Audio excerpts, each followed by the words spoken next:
श्री साम शिवाय नमः। ओम श्री गणेशाय नमः। जय गुरु जी, जय गुरु जी। गुरु जी के चरण कमलों में मेरा कोटि कोटि प्रणाम।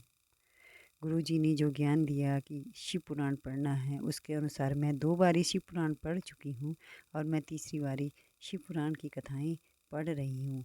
कृपया सबसे अनुरोध रहेगा, आप लोग भी सुनिए संगत जी। जितने लोगों तक पहुँचा पाएँ उनके पास भी पहुँचाइए इन कथाओं को। बहुत बहुत पुण्य भरी कथाएं हैं जो कि हमें ज्ञान ही नहीं है अपने वेदों का, वो सब कुछ इसमें सार हैं दिए हुए। जय गुरु जी। ओम नमः शिवाय। शिव जी सदा सहाय। ओम नमः शिवाय। गुरु जी सदा सहाय, ये गुरु मंत्र है। इसके साथ ही मैं इस कथा को शुरू करती हूँ। जैसा कि कल मैंने 13वां अध्याय पढ़ा था रुद्र संगीता का, आज मैं चौथा अध्याय शिव महापुराण कथा की रुद्र संगीता का पढ़ रही हैं, जो कि इस प्रकार है। संगत जी, जहाँ कहीं गलती हो जाए पढ़ने में मुझे क्षमा करें, क्योंकि कभी कभी आंखें मेरी घूम जाती हैं देखने में बारीक अक्षर, तो गलत अक्षर हो जाता है, तो मुझे माफ़ भी कर देना। अथ चतुर्दशो अध्याय। विभिन्न पुष्पों, अन्नों तथा जलादि की धाराओं से शिवजी की पूजा का महात्म्य। ऋषियो ऊचु व्यास शिष्या महाभागा कथयतम प्रमाणतः कै पुष्पे पूजिता शंभु किम किम यच्छति वैफलम। ऋषिगण बोले, हे महाभाग, हे व्यास शिष्या, आप सब प्रमाण हमें यह बताएं कि किन किन पुष्पों से पूजन करने पर भगवान सदाशिव कौन कौन सा फल प्रदान करते हैं। सूतोवाचम सौनकाध्यास ऋषया शृणुता दरतोऽखिलं कथाया मध्यता सुप्रीता पुष्पार्पण विनिर्णयम् एषा एव विधि। पृष्टो नारदेन महर्षिणा प्रोवाचां परमा प्रीत्यां पुष्पार्पणवर्णनीयम्। सूजी बोले, हे सौनकादि ऋषियों, आप आदरपूर्वक सब सुने। मैं बड़े प्रेम से पुष्प अर्पण की विधि बता रहा हूँ। देवऋषि नारद ने भी इसी विधि को विधाता ब्रह्मा जी से पूछा था, तब उन्होंने बड़े ही प्रेम से शिव पुष्पार्पण की विधि बताई थी। ब्रह्मोवाचा कमलैर्विल्वपत्रैश्च शतापत्रैस्तथा पुनः शंखपुष्पे तथा देवं लक्ष्मीकामर्चयेत् शिवम्। एतश्च लक्ष्य संख्याके पूजितश्चैवात् भवेत् शिवं पापहानिस्तथा विप्रा लक्ष्मी स्यान्यत्र संशयं। विंशतिः कमलानां तु प्रस्थमेकामुदाहृतं बिल्वदलसहस्रेण प्रस्थार्धं परिभासितं शतपत्रासहस्रेण पश्चातार्धं परिभासितं पल्यः षोडशाभिप्रस्थं फलं दश संवृतम्। अनेनैवात्मानेन तुलामारोपयेद्यतां सर्वान् कामनां वाप्नोति निष्कामे शिवो भवेत्।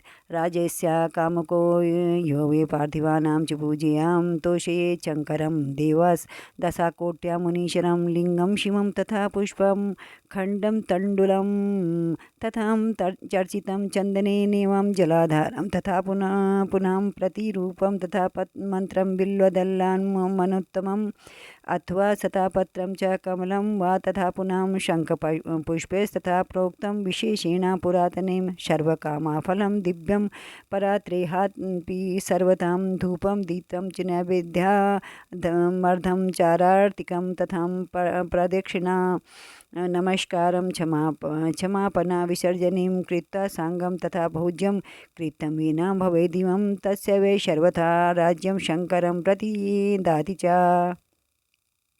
ब्रह्मा जी बोले, हे नारद, लक्ष्मी प्राप्ति की इच्छा वाले को कमल, बिल्वपत्र, सतपत्र और शंख पुष्प से भगवान शिव की पूजा करनी चाहिए। हे विप्र, यदि 1,00,000 की संख्या में इन पुष्पों द्वारा भगवान शिव की पूजा की जाए तो सारे पापों का नाश होता है और लक्ष्मी की भी प्राप्ति हो जाती है, इसमें संशय नहीं है। 20 कमलों का एक प्रस्थ बताया गया है और 1 सहस्त्र बिल्व पत्रों का आधा प्रस्थ कहा गया है। 1 सहस्त्र सतपत्रों से आधे प्रस्थ की परिभाषा की गई है। 16 पलों का एक प्रस्थ होता है और 10 टंकों का एक पल।